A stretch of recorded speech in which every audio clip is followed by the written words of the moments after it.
New Yorkers celebrating Governor Kathy Hochul's decision to indefinitely delay new rules that would have made driving into Manhattan much more expensive later this month. But advocates who wanted to see this happen are questioning what the loss of funding will mean for much-needed subway repairs and other transit upgrades that were slated to be financed by the new dollars coming in from the tolls. Today, the governor defending her decision, saying lawmakers will find a way to bridge that funding gap. Watch. $15 toll at this time is too much. I needed to take immediate action to pause this now. But we've been in conversations. I also committed that those projects will go forward. But to assume that the only funding source had to be congestion pricing shows a lack of imagination about understanding other opportunities to fund these projects. I am committed to these projects. All right. Alex Mattheissen joins us now. Alex is an environmentalist. He advocates for congestion pricing, also the founder and director of Move NY, grassroots campaign pushed for congestion pricing to improve things in the city. So, in other words, made the argument for it. Your reaction to what you just heard from the governor? Well, it's outrageous. She's in big trouble because she came out a couple of days ago, last Wednesday, and announced she was unilaterally, without telling anybody, terminating. And to be clear, she doesn't intend to kind of bring this back, at least not now.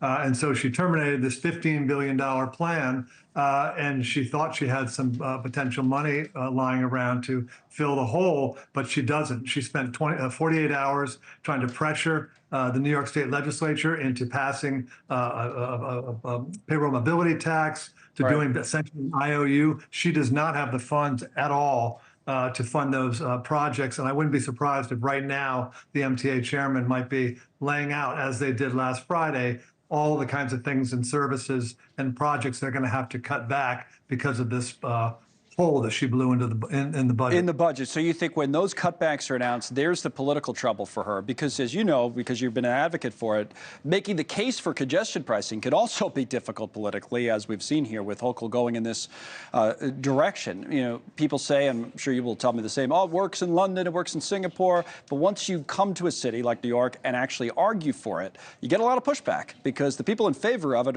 aren't as loud as the people coming in from the outer boroughs say, I don't want to pay all this money. I mean, it's a tough sell politically.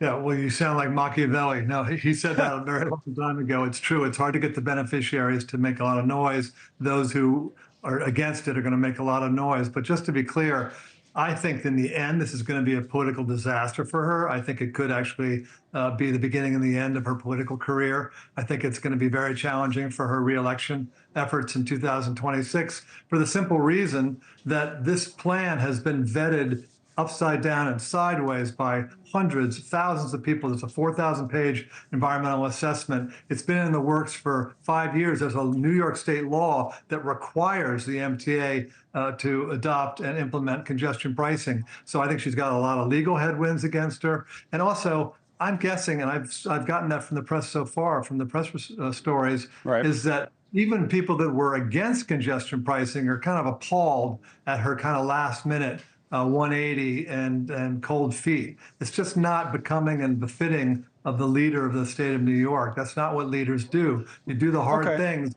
that benefit the maximum number of the public. Okay, well, let's put that aside for a minute and talk about the merits, if we can, for congestion pricing, because a lot of people just started paying attention to it, at least here, when they thought it was going to happen. They said, what do these people want to do? So I'll put up an editorial from the Chicago Tribune, because I know a lot of other cities are looking and saying, all right, are we next? And this was on congestion pricing, where the editorial made the case that it was a quote-unquote cash grab. The latest cash grab is congestion pricing. So when you meet someone, just meet someone here in the street, and they say, come on, this is ridiculous, Alex. You've done the work. You've done the research. What's your argument to them? The simplest term, say, no, it's a good idea. Why is it a good idea?